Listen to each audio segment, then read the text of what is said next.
Bonjour Monsieur Gigot, est-ce que je peux vous demander de vous présenter en quelques mots s'il vous plaît?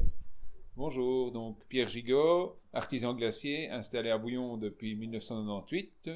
Donc nous travaillons, donc mon épouse et moi-même, nous fabriquons la crème glacée et une partie de nos cornets.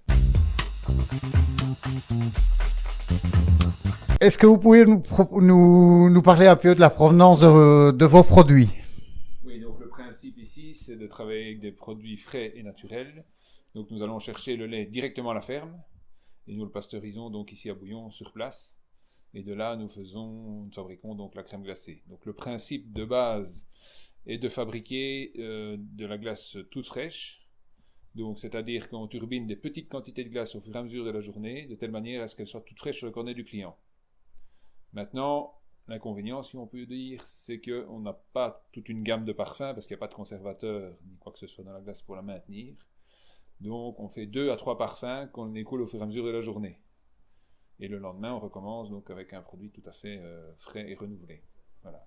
Alors nous allons chercher le lait à la ferme donc, pour pasteuriser. Ensuite, nous allons choisir les fruits sur le marché, ou chez le producteur directement, ce qui est le cas pour la fraise au épion. Et voilà, ce qui nous permet de travailler avec des produits donc frais. Le choix est limité, mais on a vraiment des exigences sur la qualité des matières premières, parce que ça va vraiment donner le résultat du produit fini. On m'a dit que vous travaillez avec votre épouse. Quelle est la répartition des tâches? Les tâches. Donc mon épouse circule avec un triporteur, un ancien tricycle, donc sur le plat du centre-ville de Bouillon, ce qui permet en saison touristique de, je vais dire, faire connaître un peu aussi le magasin et le produit, parce que bon, tout le monde ne viendra pas spécialement devant le magasin, et elle va plutôt, c'est une démarche tout à fait différente d'aller chercher le client. Moi je suis dans le magasin, je turbine la glace, je la fabrique, etc. J'accueille le client, mais elle va chercher le client, et donc les nouveaux clients, les touristes, etc. Voilà, ça c'est sa partie. Sinon aussi, elle s'occupe beaucoup de ce qui est décoration de gâteaux glacés, parce que nous faisons les gâteaux glacés pour les fêtes de fin d'année et occasions. Et elle s'occupe de tout ce qui est décoration, c'est elle aussi. Est-ce que vous avez un produit, une spécialité? En général, beaucoup de clients viennent pour la glace vanille. Parce que là, on retrouve vraiment le goût du lait de ferme directement, donc chercher à la ferme et pasteuriser. Et le fait qu'elle sorte de la turbine, elle est vraiment onctueuse et toute fraîche. Et alors, sur un cornet de maison qu'on vient de fabriquer, qui est tout craquant, en général, c'est quelque chose qu'il faut apprécier. Des clients viennent, je n'ai pas besoin de proposer les goûts, je sais qu'il faut un cornet avec 2 ou 3 bols vanille, et ce sera toujours comme ça.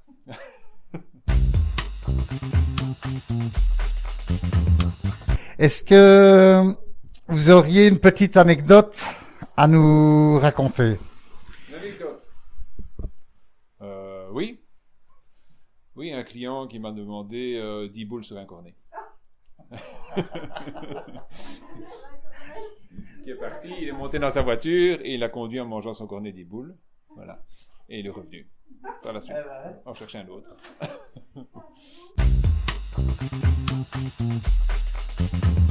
Votre réputation n'est plus à faire. Est-ce que vous auriez la même renommée si vous aviez travaillé avec des produits industriels? Certainement pas. Certainement pas, parce qu'on a une excellente clientèle de la région qui vient spécialement donc pour avoir ce produit qui sort de la turbine, quitte à faire un sacrifice sur le peu de choix que je propose. Ça ne pose pas de problème, et ils viennent chercher vraiment ce produit tout frais, fraîchement turbiné. Donc voilà. Maintenant, la réputation ne vient pas non plus que depuis le démarrage en 1998, puisqu'il faut bien spécifier que mes parents ont eu 58 ans de métier, et ils faisaient de la glace donc entre Maugimont et Rochaud, et ils ont arrêté en 2009.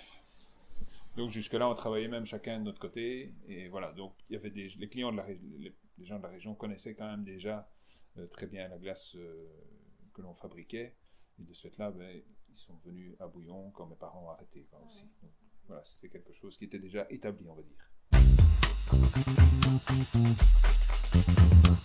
Pouvez-vous nous dire comment vous répartissez le travail sur l'hiver, sur l'été? Oui, donc la saison commence en général début mars, dès les premiers beaux jours, même parfois fin février. On ouvre et alors c'est 7 jours sur 7 jusqu'à fin octobre.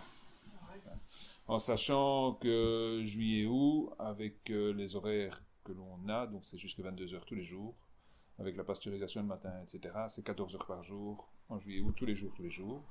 Donc ça c'est vraiment une phase qui est vraiment très très chargée. Et alors l'hiver, on fait uniquement ce qui est commande, je vais dire relativement importante, donc en gâteau glacé, et alors surtout aussi pour les fêtes de fin d'année, des choses comme ça. Voilà, donc l'hiver c'est beaucoup plus calme, mais l'été ça peut être très intense. D'où vous revient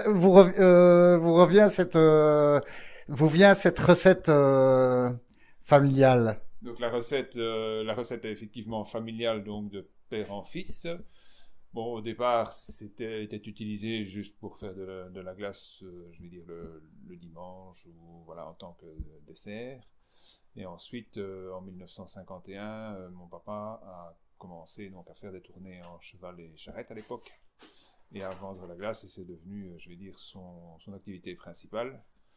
Et moi, quand je suis né, on va dire, je suis presque tombé dedans. Donc, par la suite, on a poursuivi donc dans la même lignée, on va dire.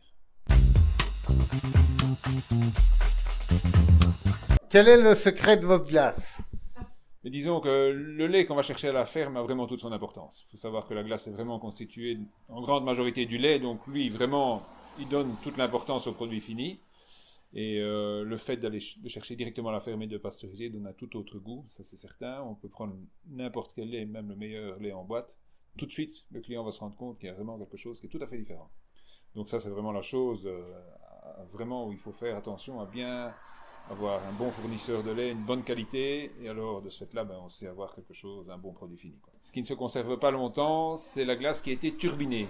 Une fois qu'elle est turbinée, elle est onctueuse. Vraiment, quand elle sort de la turbine, c'est vraiment à ce moment-là qu'elle est vraiment la meilleure. Et ensuite, au fur et à mesure des heures, elle va un petit peu se cristalliser très légèrement, et de ce fait-là, perdre un peu de son onctuosité. Et je vais dire que c'est moins agréable au niveau texture. Voilà.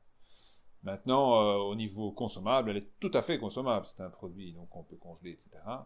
Mais c'est la texture qui va être différente et on perd un peu de l'onctuosité, donc c'est un peu dommage. Comme vous êtes attentif à la qualité du lait, est-ce que vous êtes par ailleurs attentif à l'alimentation de la vache? Oui, tout à fait, ça a toute son importance. Ici, on va dans une ferme, on a encore beaucoup de chance de pouvoir donc aller dans une ferme où le fermier va encore traire sur la prairie. C'est-à-dire qu'en été, la vache est alimentée uniquement à l'herbe. Donc, ce qui change tout à fait la qualité du lait. Ça, c'est vraiment incomparable. Et alors, même en période hivernale, je vais dire, ils font très attention à l'alimentation donnée à la vache parce qu'eux-mêmes produisent des yaourts. Et de ce fait-là, pour la qualité de leur yaourt, forcément, ils doivent faire attention à ce qu'ils donnent. Ils ne peuvent pas donner, par exemple, trop d'ensilage, des choses comme ça, parce qu'on risquerait de retrouver un petit peu de ce goût dans leurs produits finis aussi. Donc on a quelque chose de très constant, même en hiver, je vais dire. Évidemment, il y a une différence par rapport quand elle est alimentée à l'herbe uniquement, mais on a quelque chose de très bien, même en période hivernale.